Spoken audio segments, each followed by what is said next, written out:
Welcome to doctor H homeo pharmacy, Vivekananda Nagar, Pandua, Hooghly. আমার প্রিয় ভাইবোনেরা, আজকে আপনাদের সাথে অর্শ রোগের আমার পার্সোনাল অভিজ্ঞতা শেয়ার করব এবং কিভাবে এই রোগ থেকে মুক্তি পাওয়া যায় তার উপায় বলবো। তাই এই ভিডিওটি হতে চলেছে খুবই উপকারী, বিনা স্কিপ করে সম্পূর্ণ দেখতে থাকুন।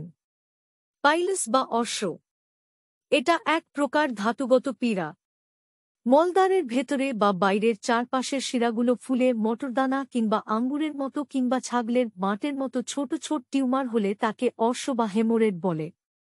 পাইলস এ বহির্বলি ও অন্তর্বলি দুরকমই হতে পারে। আবার ব্লিডিং পাইলস অথবা নন ব্লিডিং পাইলস, ব্লেন্ড পাইলস হতে পারে। বার্নিং থাকতে পারে সাথে। পাইলসের খুব কার্যকরী চিকিৎসা আছে হোমিওপ্যাথিতে। তবে হোমিওপ্যাথির মৌলিক সকল নিয়ম মেনে যে চিকিৎসক চিকিৎসা করে থাকেন, এমন চিকিৎসকদের ভেতর থেকে অভিজ্ঞ চিকিৎসক নির্বাচন করতে হবে।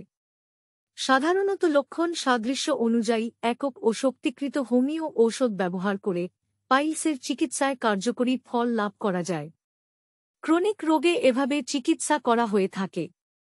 তবে কিছু ক্ষেত্রে আশু উপশম এর জন্য কিছু মাদা টিংচার খুবই ভালো কাজ করে। সাধারণত সোরা ও সাইকোটিক মায়াজম থেকেই এই রোগটির উদ্ভব হয়ে থাকে। পাইলস ফার্স্ট গ্রেড বা সেকেন্ড গ্রেড পর্যন্ত হোমিওপ্যাথিক চিকিৎসায় খুব সুন্দরভাবে আরোগ্য হয়। কিন্তু থার্ড গ্রেড বা ফোর্থ গ্রেডের পাইলস এবং দীর্ঘদিনের পুরাতন পাইলস অনেক সময় ঔষধে আরোগ্য হওয়ার মতো সুযোগ থাকে না।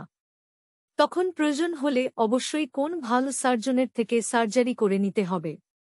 মনে রাখবেন, শুধু পাইলস কেন, যে কোন রোগেই দুটি শ্রেণী আছে। 1. Curable disease. 2. Incurable disease. রোগটি আরোগ্যযোগ্য পর্যায়ে থাকলে এবং চিকিৎসক যথাযথ রোগীলিপি তৈরির মাধ্যমে সঠিক হোমিও ঔষধ নির্বাচন করতে পারলে নিশ্চয়ই হোমিওপ্যাথিক চিকিৎসায় তা আরোগ্য হবে।